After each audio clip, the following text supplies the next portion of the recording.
Hello and welcome to Mr. Alvarez's Virtual Chemistry Laboratory. Today, we will perform the Hydrate copper sulfate lab. Introduction. When certain ionic solids crystallize from aqueous solutions, they combine with a definite amount of water, which becomes a part of the crystalline solid. Salts that contain water as part of their crystal structure are called hydrates, and the water in the crystal structure is called the water of hydration. When the water of hydration is removed from the hydrate, the salt that remains is said to be anhydrous. In this experiment, you will remove the water of hydration from a known mass of hydrated copper sulfate by heating the compound in a crucible. Here's the reaction. We have a hydrated copper sulfate and a certain amount of water, which we'll discover during this lab. And when we add heat, we have the anhydrous salt, so without the H2O, and then we have a certain amount of water. So by knowing the mass of the anhydrous salt and the mass of water driven off through heating, the formula of the hydrate can be determined. And we will use for this lab, we're going to make a change. Instead of the crucible and the Bunsen burner, so we're able to watch it on camera, we're going to use an evaporating dish.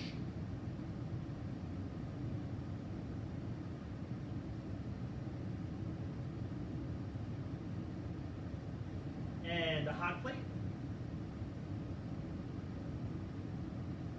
So we have our evaporating dish, our hot plate, we have our blue copper sulfate powder, blue copper sulfate. We'll get a close-up in a few seconds. We're not going to use the ring clamp, the ring stand of the triangle, we don't need it. We will use the crucible tongs. We have a pair of crucible tongs. Electronic balance, of course, to measure the mass. And we have a beaker with a dropper. We will also have a scoopula. We'll use that to scoop the copper sulfate into the evaporating dish, and we'll use it to move it around while it's being heated. So now we can start the procedure. I'll move the camera to overhead view. A couple steps have changed. So we're not going to set up a ring stand. We're going to use the hot plate instead, so we can check off step 1. Obtain a crucible, done already, and rinse it with tap water. It's already cleaned, it's already been dried, so we can skip steps 2 and steps 3. Allow the crucible to cool, it's cooled down, so right now, we're going to do step 4. Weigh it with the electronic balance. And step 5, place 2 to 3 grams of the powdered hydrate into the crucible, mask the system, and then we're going to heat the crucible and stir it carefully with a spatula until the entire sample turns white pale. That's what we will do next. So first, we will place the empty evaporating dish on the zeroed out electronic balance, and we can see that the empty evaporating dish has a mass of 54.78 grams. The mass of the crucible is 54.78 grams. Next, we'll take the blue copper sulfate. You can see that inside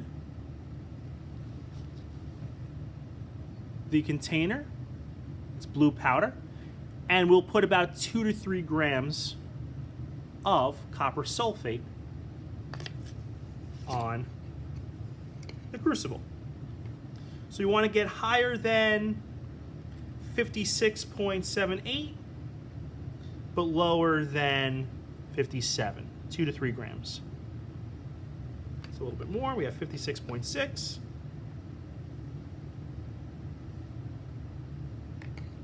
That's perfect, we have 56.96 grams. The mass of the crucible and hydrate is 56.96 grams. To get the mass of just the hydrate, we must subtract the mass of the crucible from the mass of the crucible and hydrate. So we do 56.96 minus 54.96. 24.78, and we receive an answer of 2.18 grams. Let's record some observations while we're here, while we're waiting for it to heat. We have a fine blue powder.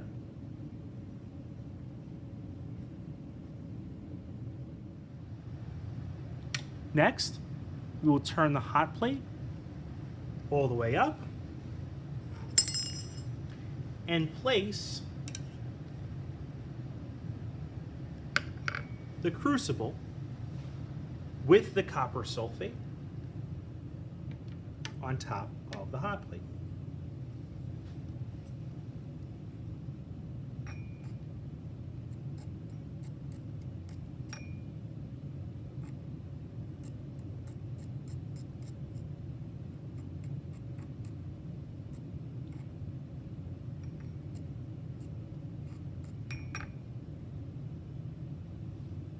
You want to stir. Mix it around every few seconds, every about 30 seconds or so, to ensure that the copper sulfate is being heated evenly. At this time, we will switch to time-lapse video and return after our change has occurred.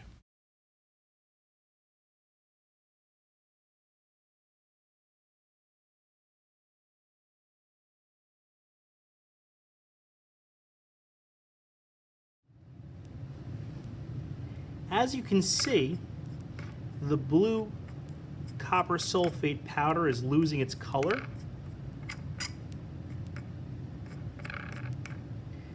And if you listen closely, you can hear some sizzling.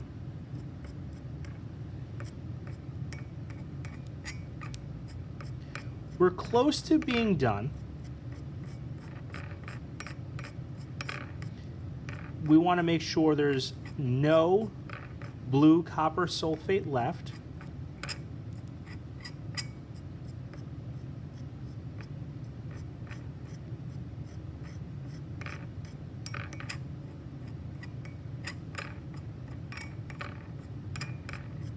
And we want a whitish, grayish powder to remain.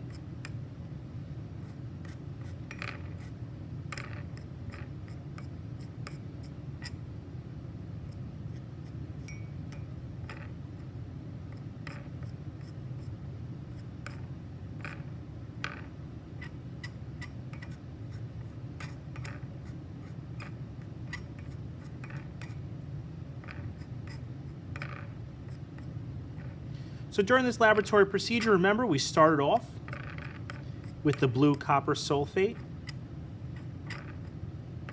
powder. And then during the lab, we heated the copper sulfate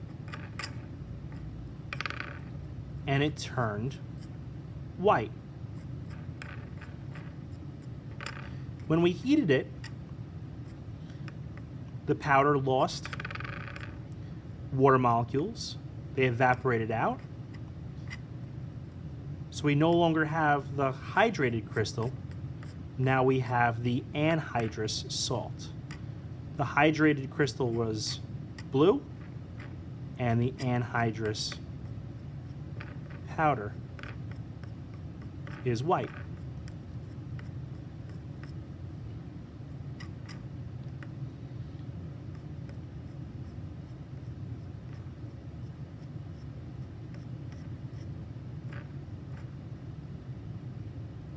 Okay, I think that's good.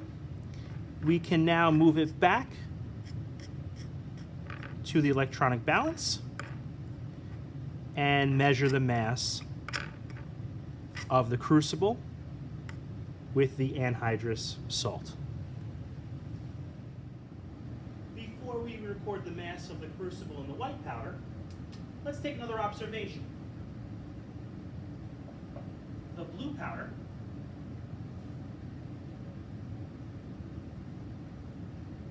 turned white gray. Additionally,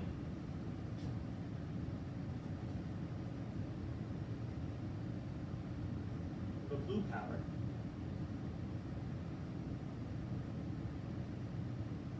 sizzled while heated.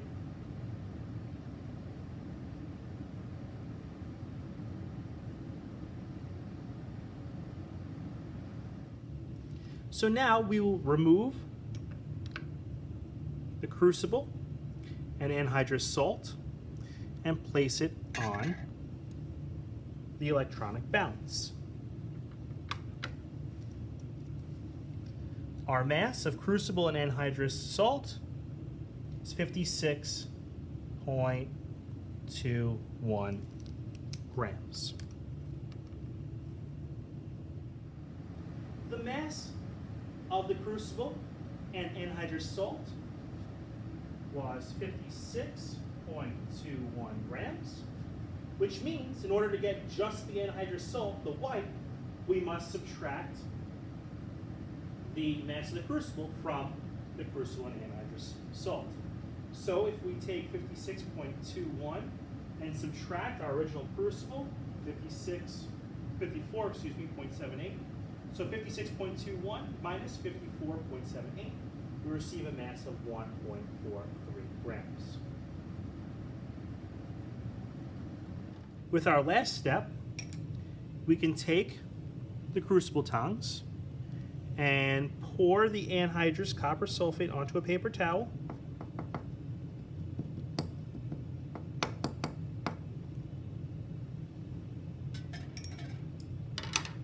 And we could use just plain tap water.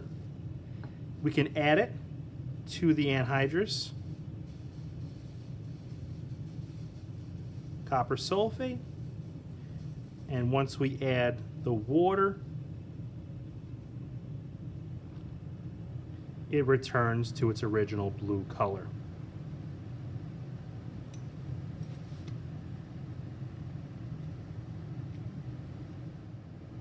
Finally, one last observation.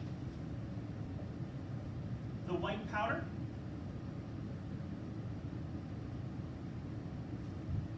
turned blue.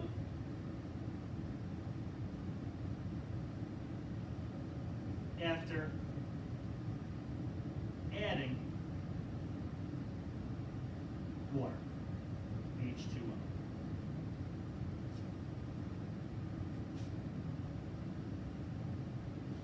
Three observations. We started off with the fine blue powder. Second observation, the blue powder turned white-gray. The blue powder sizzled while heating. And then finally, the white powder turned blue after adding water, H2O liquid. Let's take a look at the calculations on page 2. Question 1. Calculate the grams of water lost due to heating. In order to find the amount of water lost due to heating, we must subtract the blue hydrated crystal minus the white anhydrous crystal. So for our numbers, the mass of the blue was 2.18 grams minus the mass of the white was 1.43 grams. So if we subtract those two numbers, 2.18 minus 1.43, we receive an answer of 0.75 grams. And we'll write that on the line, 0.75 grams. Moles of water lost due to heating. Now, before we do moles of water, we have to find the gram formula mass, the GFM of water. Write our elements, H and O, hydrogen, 1 gram per mole, oxygen, 16 grams per mole. H2O, 2 H's, 1 O, 2 times 1 is 2 grams per mole. 16 times 1 is 16 grams per mole. And together, we get 18 grams per mole of the GFM. Now, in order to find the moles, we take the water. We have to use our mole formula. Number of moles equals given mass over gram formula mass, or GFM. We plug in our given mass from problem number 1, 0.75 grams, divided by 18 grams per mole, the GFM of water. 0.75 divided by 18, we get this answer, 0.041666667 moles. And we can use, if we're used two significant figures, let's go a little bit further. Let's go 4 significant figures. 1, 2, 3, 4. So our answer, 0.0417 moles. We can't use this significant figure rule. It won't give us enough numbers. We'll get a better result if we take, I guess in this case, we'll take 4 significant figures. So write that on the line, 0.04167 moles. Now the moles of anhydrous salt. So same thing, do the GFM, copper sulfate, Cu, S, and O. Copper, 64 grams per mole. Sulfur, 32 grams per mole. And oxygen, still 16 grams per mole. Copper, there's 1 copper in copper sulfate. Sulfur, 1 sulfur in copper sulfate. And 4 oxygens. 64 times 1, 64 grams per mole. 32 times 1 is 32 grams per mole. And 16 times 4 is 64 grams per mole. We add those up. 64 plus 32 plus 64. We get, of course, 160 grams per mole. Once again, mole formula. The anhydrous is the white, so we use our mole formula again. Number of moles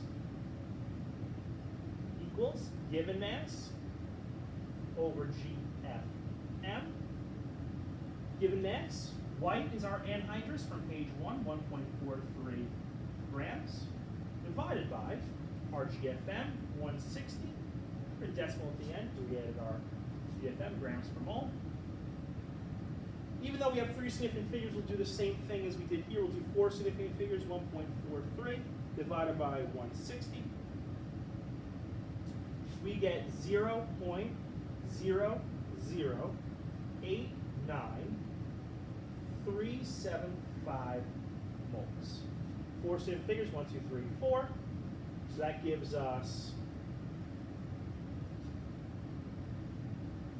0.0089338 moles.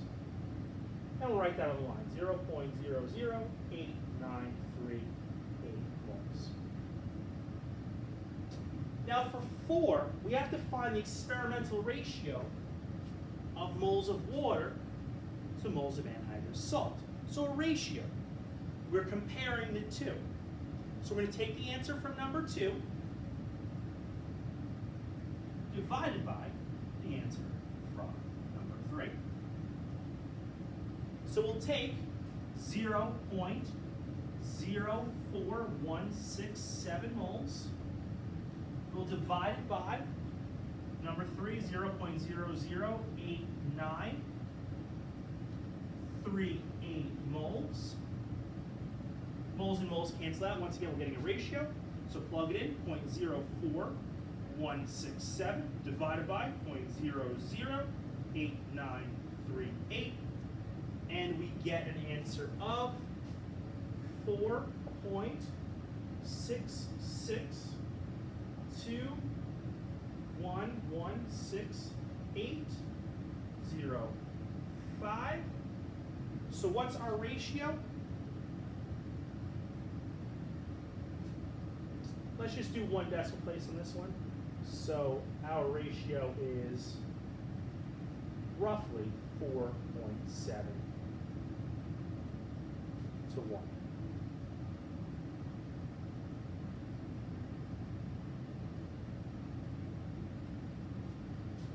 As you can see, question 5, if the formula for the hydrated salt used in this lab was CuSO4, pentahydrate, 5 H2Os, determine your experimental error. So you're going to use the percent error formula. Percent error equals measured minus accepted over accepted times 100. Your measured is 4.7. The accepted is 5. So 4.7 minus 5 over accepted, 5 times 100. Thank you for joining Mr. Alvarez's virtual chemistry laboratory. Today we performed the Hydrate copper sulfate lab. Thank you again for joining us. I hope you learned something today. Please join us again soon.